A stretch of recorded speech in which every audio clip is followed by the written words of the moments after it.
Hello mga love-love! Samahan nyo na naman nga kami sa aming gagawin ngayong araw. Birthday nga ngayon ng isa kong pamangkin, kaya naman sabi namin ni Mama ay hahandaan nga namin kahit kaunti lang. Pero bago yan, samahan nyo nga muna kaming magluto ng aming ulam ngayong pananghalian. Etong at naninimutan naman ng panggulay itong si Chamile at ihahalo nga daw dun sa isda. Wala naman ngang ibang makukuha, kaya itong lubi-lubi na naman nga ang napagdiskitahan. Nanguha na nga kami dyan ng tanglad at ito ngang nag-iisang bunga ng sili ay napagdiskitahan pa. Ito na nga yung mga kagulay-gulayan na nasimot ni Chamile. Kinuha na nga yung bunga ng malunggay, pati ba naman yung bulaklak ay hindi pinalampas. Si Chamile na nga daw ang magluluto ng pang-ulam namin ngayong tanghalian, kaya naman bumaba na nga ako dito sa tindahan at ako naman daw muna ang magbantay. At tingnan nyo naman ang aking naabutan, ang mga batang makukulit eto at busy sa mga laro nila. Ito naman ang isa kong kapatid ay galing sa baba dahil kinuha nga itong cake na para nga sa pamangkin ko mamaya. At dahil nga tayo ang batay for today's video, eto nga't nagpapanggap na naman ang paslupa lang sipag-sipagan. Pagkatapos nga makapagluto ni Chamile, eto nga't kumain na nga kami nitong mga pamangkin ko. Pagkatapos nga namin kumain ng pananghalian, eto nga't nanguha kami ng panggatong ni Chamile at wala na nga kaming gagamitin sa pagluto mamaya ng handa doon sa pamangkin ko. At dahil nga hapon na talaga, eto nga't nauna na akong bumaba kay Chamile, gawa ng sabi ko ay magluluto pa nga ako. Kaya naman nagpatulong na nga ako dito sa pamangkin ko sa pag-intindi nga nitong mga babalatan na gulay. Kako sa pamangkin ko ay ako ang magbabalat nga nitong gulay na gagawin ko ngang lumpia at siya naman kako ang magbalat nitong patatas at carrots na ihahalo nga namin mamaya sa spaghetti. At dahil nga medyo napadami yata yung gulay na nabili ko, eto nga't nagpatulong na nga kami kay Mama sa pagbabalat. Habang busy nga sila sa pag-intindi noong mga gulay, eto naman ngang pasta ang inintindi ko at sabi ko ay kailangang maluto na ito at hapon na ba talaga? Kakaunti lang naman talaga ang lulutuin namin, pero inabot nga kami ng siyam-siyam gawa ng madami nga yung gulay na kakailanganin ko doon sa paggawa nga ng lumpia. Una ko na nga iginisa itong mga gulay na gagawin naming lumpia gawa ng magpapalamig pa nga at babalutin pa. Bali mga lablab, tatlong klase nga itong gulay na hiniwa-hiwa namin para sa aming lumpia nga. Ito nga yung kamote, sayote, pati na nga itong singkamas. Kakoy na parami ata, akala mo naman isang barangay yung kakain. Sa tunay talaga mga lablab ay ayaw na nga talagang maghanda noong kapatid ko. Sabi niya nga ay wag na nga daw naming lutuan yung anak niya. Kaso lang baga mga lablab ay naawa naman kami ni Mama at lagi na nga lang walang handa tuwing magbe-birthday. Kung hindi nga natatao na walang trabaho yung ama niya ay natatao naman nga sa habagat. Paghabagat pa naman dito sa amin mga lablab ay talaga napakahirap ng buhay. Kaya naman sabi ni Chamile ay lutuan naman daw namin ng kaunti kahit papano para naman daw hindi laging wala. Tutal naman daw ay nakadilhensya siya ng kaunti. Talaga naman. Dito na nga muna tayo sa niluluto ko mga lablab at napakarami ko na naman talagang dinadada. Ginisa ko na nga itong mga sangkap na para doon sa sauce ng pasta. Nagmamadali na nga akong magluto dyan mga lablab gawa ng dumidilim na baga talaga yung kalangitan. Ito nga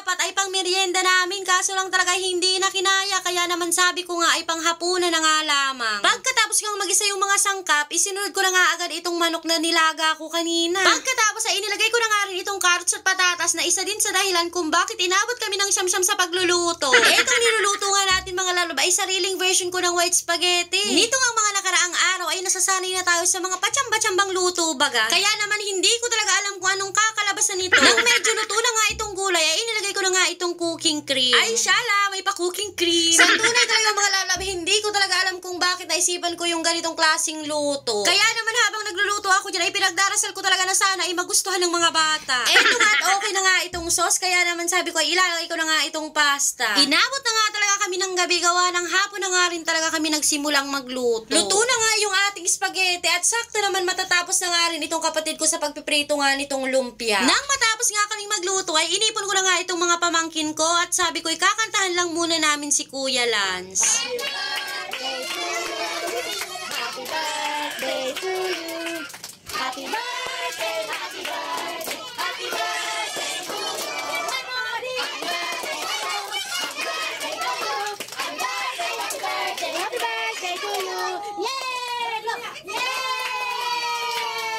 After nga namin kantahan si Kuya Lance, eto namang isa kong pamangkin ay gusto nga din daw mag-blow kaya naman ipinablow ko yung candle kahit wala naman na talagang light. Pero ang batang makulit ay tuwang-tuwa pa rin. Eto na nga ang favorite part ng mga bata, lalo na ako gawa ng kainan na. kaya naman kanya-kanya ng sandok ang mga hampas lupa. Nang makapagsandok nga eto at kanya-kanya na ding pwesto. Talaga naman. Habang kumakain nga kami, sabi ng kapatid ko, nakalimutan nga daw namin picturean si Kuya Lance. Kaya naman eto nga at nag-picture-picture na muna siya. Pag ganito ang napaparanas namin sa anak ko at sa mga pamangkin ko ang mga ganitong bagay na hindi nga namin naranasan nung bata kami, abay tuwang-tuwa ba talaga ang puso ko. Kaya naman mas pag-iigihan pa namin para sa mga batang ito. Yun lang muna for today's video.